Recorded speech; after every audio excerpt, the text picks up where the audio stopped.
let's be honest, building an organization that can weather any storm isn't just a nice idea anymore. It's absolutely essential. But that kind of strength doesn't just happen.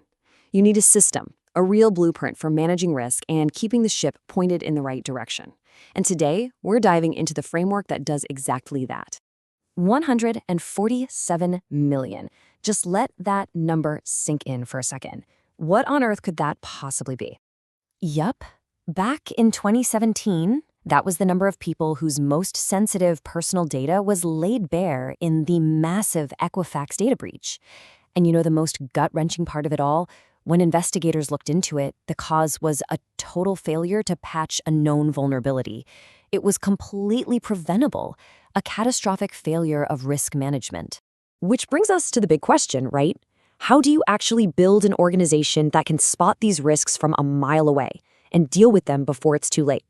How can you build a system to make sure you're not the next Equifax? Well, the answer starts with having a real blueprint for control. This isn't about crossing your fingers and hoping for the best. It's about structure, it's about process, and it's about building a solid foundation for resilience.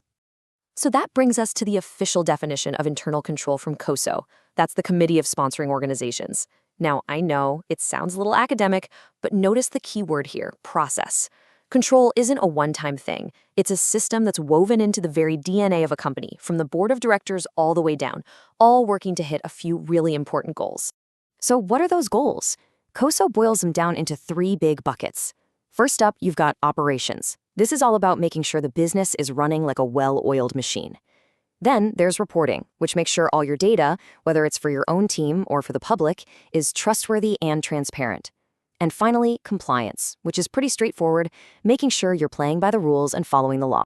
And how do you actually achieve those objectives? Through these 5 integrated components. You should really think of these as the legs of a table. You need all 5 for it to be stable. A great control environment doesn't mean much if you're not doing regular risk assessments or monitoring. They have to work together. A weakness in just one can bring the whole thing crashing down. Now, having the framework is one thing, but making it actually work, that takes the right mindset. And this is where you see a huge split in how companies operate. Are they reactive or are they proactive? This slide just lays it out perfectly. A reactive organization is basically in firefighting mode. It waits for something to break like Equifax did and then scrambles to clean up the mess. A proactive organization, on the other hand, is always looking down the road. It's about spotting the weak points before they snap. It's the difference between having a smoke detector and just owning a fire extinguisher. One warns you of the danger, the other one you only use when things are already on fire. You know, this quote from Gary Cohn just nails it. Thinking about risk management isn't just some box-ticking exercise. It's a strategic investment in your company's survival. If you ignore it, you're taking the biggest risk of all. All right, so we're all on board with being proactive. But what does that look like in practice? What are the actual tools in the toolkit we can use? Let's get into it. First up, you've got your preventative controls. These are your frontline, your gatekeepers. Think of a simple lock on a server room door. It is designed to stop an unwanted action, somebody walking in who shouldn't be, before it can even happen. The whole point is to stop the problem in its tracks.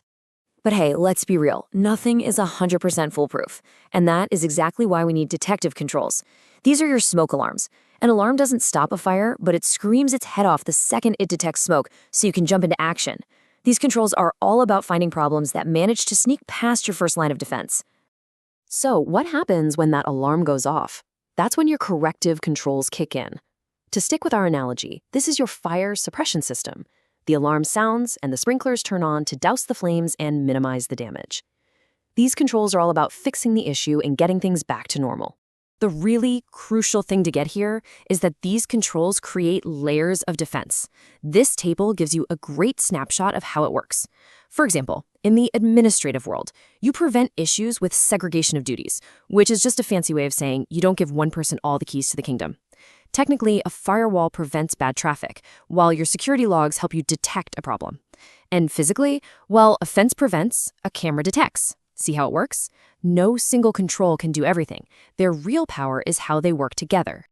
Okay, so we have the framework, we have the right mindset, and we have the tools.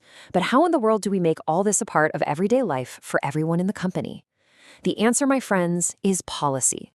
And it is so important to understand this. Policies are not just dusty binders sitting on a shelf. They are living, breathing guides that turn those big, high-level ideas from the COSO framework into simple, actionable rules for everybody. They are the bridge that connects your strategy to what people actually do every day. And making a policy that actually works is a continuous cycle. It's not a set it and forget it kind of thing. You have to develop it, get the right people to review it, and then publish it so everyone can see it. But here's the part a lot of people miss. You need attestation, where people actually sign off that they've read and understood it. Then you have to assess and audit to make sure it's actually working in the real world. That whole loop is what turns a static document into a powerful tool for control. And really, that's what this all comes down to. As you think about your own organization, you have to ask yourself this one simple question. Are your controls just words in a document, or are they a part of your daily practice? Honestly, the answer to that could be the difference between being resilient and being the next big headline.